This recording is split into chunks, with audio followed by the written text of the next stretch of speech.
அம்மா பாஸ்கர், அண்ணனை கூட்டிட்டு வந்துட்டேன். பாத்தியா? கூப்பிட்டீங்களா? என்ன விஷயமா? இரு சொல்றேன்பா.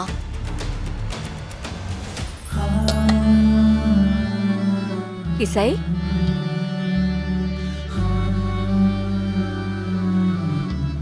என்னத்த இதெல்லாம்? ஒரு பொண்ணு தாயாக போறானா அவ பிறந்த வீட்ல இருந்து 3வது மாசம் சீர் கொண்டு வரது வழக்கம்மா. அம்மா இல்லைன்ற கவலை உனக்கு வேண்டாம். உனக்கு அம்மா அப்பா எல்லாமே நாங்க தான். என்ன உன் அம்மாவா நினைச்சு இந்த அத்தை தரத சந்தோஷமா வாங்கிக்கோ.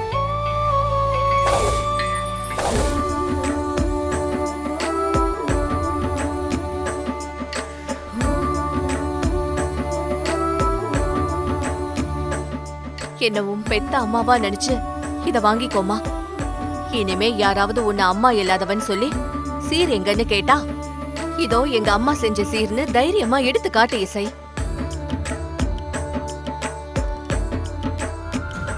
அத்தை நம்மளதான் சொல்லாம சொல்றாங்கக்கா. புரியுது ஸ்ரீஜா. கோவில்ல வாங்கினதெல்லாம் பத்தாது உங்களுக்கு. இந்த நகையெல்லாம் பார்த்து வைத்தறிச்சல் படுங்கன்னு அண்ணி சொல்லாம சொல்ற மாதிரி இருக்கு. ஆனாலும் இவங்க 2 பேரோட பாசத்தை பார்க்க எனக்கு வெறுப்பாகுதுக்கா. இல்ல ஸ்ரீஜா, எனோ எனத்தோட தானே சேரும் அந்த பாசம், வேற ஒண்ணும் இல்ல. இந்த 2 பேரும் இந்த வீட்ல இல்லாம இருந்தா ரொம்ப நல்லா இருக்கும். சீக்கிரம் இவங்க 2 பேரையும் அடிச்சு துரத்திட்டு அந்த இடத்துல நீங்களும் நானும் மட்டும்தான் இருக்கணும். நம்ம இதெல்லாம் சொல்லிக்கிட்டே தான் இருக்கோம். ஆனா எங்க அதுக்குள்ள என் அண்ணி சேர்த்து வச்சதெல்லாம் இவ நாடகம் போட்டே அவ கைக்கு மாத்திக்குவோம் போல இருக்கு. இசை, அம்மா தான் ஆசையா குடுக்கறாங்கல்ல, அத வாங்கிக்கோ. இசை, உன் அத்தை தான் ஆசையா தரல, வாங்கிக்க. பாஸ்கரா, நீ சேர்ந்து நின்னு கொடு. டேய் விஷால், இசையோட போய் சேர்ந்து நின்னு வாங்கி. சூப்பர் பாட்டி, வா போறேன். போடா. வாங்க. ஓகே இசை, சுபத்ரா சொன்ன மாதிரி நானும் உனக்கு அப்பா தான். எது வேணாலும் தயங்காம என்கிட்ட கேட்கலாம். இந்த சீரை உங்க அம்மா அப்பா கொடுக்கறதா நினைச்சு வாங்கிக்கோ. விஷால், சேர்ந்து வாங்கிக்கோடா. வாங்கிக்கோமா. இந்தா.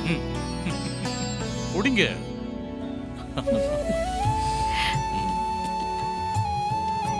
என்ன சுபத்ரா, இப்ப சந்தோஷமா? தேங்க்ஸ் அத்தை.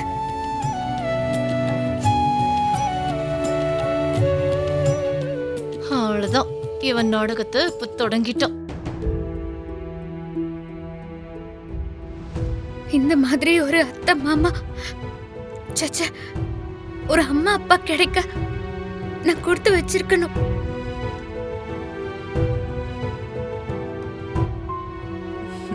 சந்தோஷம். சிந்தாமணி, ஸ்ரீஜா, நான் சொல்றது உங்க 2 பேருக்கும் தான். இசைக்கு இனிமே நாங்க தான் அம்மாவும் அப்பாவும்.